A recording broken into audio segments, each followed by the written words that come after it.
Badira ja urte batzuk, proiektu honetan amets egiten hasi ginela. Hasiera batean, egurraren propietate teorikoak aztertu genituen, garbi ikusten genuen, egurrak ematen zituen aukerak beste material batzuk nekez eman ditzakela, eta hori praktikara eramaten hasi ginen. Teoria hori praktikara eramanez eta probak eginez, bidea luzea izan da eta zailak kasu askotan, proba asko egin ditugu, horietatik asko hutsalak, beste batzuk ondo atera dira, eta pixkanaka iritsi gera mikrolaminazio prozesu bat zuntz vegetalekin kombinatuta, guk T-zuntz teknologia deitu dugun teknologia hori asmatzera, eta horrekin lortu dugu gaur egun daukagun produktua. Gaur egun daukagun produktua bizikletantzako kuadro bat da, zeinek beste material batekin egindako kuadroek nekez emango dikuten propietateak ematen digun.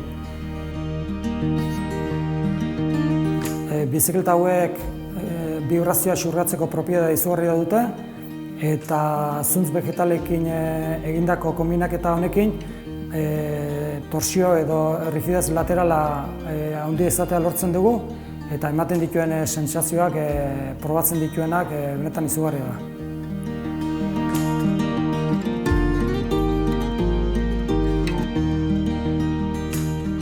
Modu honetan sortutako kuadro bakoitzak badu bere anima, ez dago bi kuadro berdinik, nahiz eta prozesu honek bermatzen duen denek propietate berdinak ematea. Gure helburuetako bat, kuadro bat egitea lortzeaz gain, naturarekin ahalik eta errespeto gehien izango zuen prozesu bat lortzea zen, horretan jardun dugu, eta lortu duguna horixe da, naturaz disfrutatu ahal izatea bizikleta baten gainean eta naturari ahalik eta kalte gutxien egin da.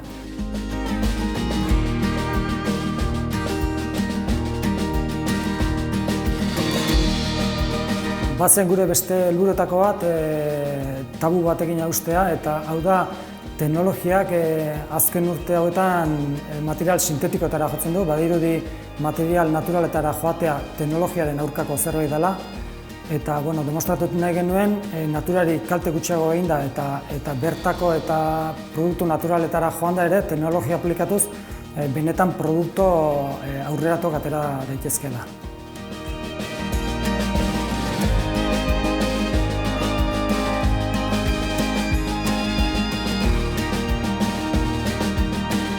Euskal Herrian orain gutxi arte egurra erabili da ia edozein tresna egiteko. Eta urte gutxitan iritsi gara egurra oso gauza gutxitarako erabiltzea. Eta pixka bat egurra atzerapenarekin lotzea ere bai. Eta guk hori hausi nahi genuen eta demostratu dugu orain arte ez garela bide okerretik ibili, eta hori dela berriro heldu beharko bide bat, eta egurrari teknologia aplikatuz gauza oso teknologikoki aurreratuak lortu ditezkeela.